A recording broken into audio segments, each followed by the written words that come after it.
പ്രണയത്തിന്റെ പേരിൽ വിശ്വാസത്തെ ചതിച്ച കൊലപാതകം. പൂനെയിൽ യുവാവിനെ കൊലപ്പെടുത്തിയ കേസിൽ പുറത്തുവരുന്നത് ഞെട്ടിക്കുന്ന വിവരങ്ങൾ. പ്രതിശുദ്ധ വധുവും കാമുകനും ചേർന്ന് കൊലപാതകത്തിന് മുമ്പ് മലമുകളിൽ റിഹേഴ്സൽ നടത്തിയെന്നും പോലീസിനെ തെറ്റിദ്ധരിപ്പിക്കാനുള്ള പദ്ധതിയും മുൻകൂട്ടി തയ്യാറാക്കിയിരുന്നുവെന്നും അന്വേഷണത്തിൽ കണ്ടെത്തി. പ്രതികൾ നുണപരിശോധനയ്ക്ക് വിധേയമാകും. മഹാരാഷ്ട്രയിൽ പൂനെ ലോഗഡ് കോട്ടയിൽ 26-കാരനായ കേതൻ അഗർവാളിനെ കൊലപ്പെടുത്തിയ കേസിൽ പ്രതിശുദ്ധ വധു സിയ ഗോയലും കാമുകൻ ചേതൻ ചൗധരിയും ചേർന്ന് നടത്തിയ ആസൂത്രണം സിനിമയെ വെല്ലുന്നതാണെന്ന് പോലീസ് പറയുന്നു. മകനെ എന്തിനു വേണ്ടി കൊന്നുവെന്നാണ് കേതന്റെ മാതാപിതാക്കൾ ചോദിക്കുന്നത്. कुछ भी नहीं था, ऐसा हमको कुछ डाउट भी नहीं आया.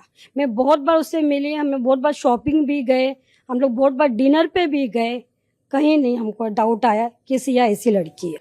तो जैसे ही अभी पुलिस इन्वेस्टिगेशन से पता चल रहा है, ये लड़का चेतन चौधरी मार्केट यार्ड से वो लोगढ़ वहां पहुंचा. उनके आगे 10-20 फुट आगे पीछे 10-20 फुट ही वो दिख रहा है चलता हुआ. एक साथ ही ऊपर गए, दोनों ने मिलके उसके ऊपर किसी चीज का वार करके उसको ऊपर से नीचे फेंक दी. അതേസമയം കുറ്റം ചെയ്തവർക്ക് അർഹമായ ശിക്ഷ കൊടുക്കണമെന്നാണ് സിഐയുടെ മാതാപിതാക്കൾ പറയുന്നത്.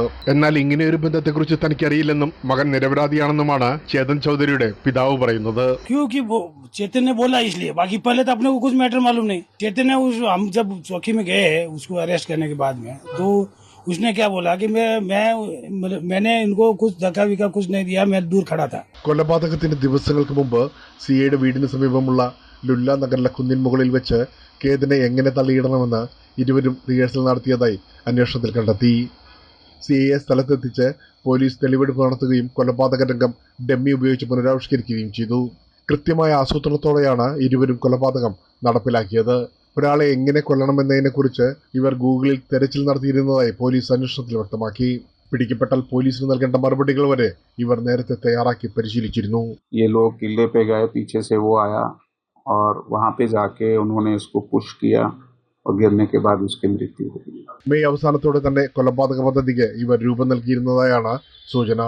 33 ഡിഗ്രി സെൽഷ്യസ് ചൂടുള്ളപ്പോൾ ഹുഡി ധരിച്ച് കോട്ടയിലേക്ക് കയറിയ ചേതന്റെ വസ്ത്രധാരണമാണ് പോലീസിന് സംശയത്തിന് ഇട നൽകിയത്. CCTVയിലും ടോൾ പ്ലാസ രേഖകളിൽ കുടുങ്ങാതിരിക്കാൻ ചേതൻ സ്കൂട്ടറിലാണ് ലോഗഡിലെത്തിയത്. തിരിച്ചറിയാതിരിക്കാൻ വേഷം മാറാൻ ശ്രമിച്ചെങ്കിലും കടുത്ത ചൂടിൽ ഹുഡി ധരിച്ചെത്തിയതാണ് പോലീസിന്റെ സംശയത്തിന് വഴിവെച്ചത്. സിയും ചേതനും നിലവിൽ പോലീസ് കസ്റ്റഡിയിലാണ്. കേസിലെ കൂടുതൽ വിവരങ്ങൾ പുറത്തു കൊണ്ടുവരുന്നതിനായി പ്രതികളെ നുണപരിശോധനയ്ക്ക് വിധേയമാക്കാൻ അന്വേഷണ സംഘം കോടതിയുടെ അനുമതി തേടിയിരിക്കുകയാണ്. ഇനിയൊരു ഇടവേളയ്ക്ക് ശേഷം തിരിച്ചു വരാം. മഹാരാഷ്ട്രയിലെ ഏറ്റവും പുതിയ വാർത്തകളും വിശേഷങ്ങളുമായി. മതങ്ങൾ ദൈവങ്ങളെ സൃഷ്ടിച്ചു എന്ന് വയലാർ രാമവർമ്മയുടെ ഒരു പാട്ടില്ലേ? മനുഷ്യൻ മതങ്ങളെ സൃഷ്ടിച്ചു.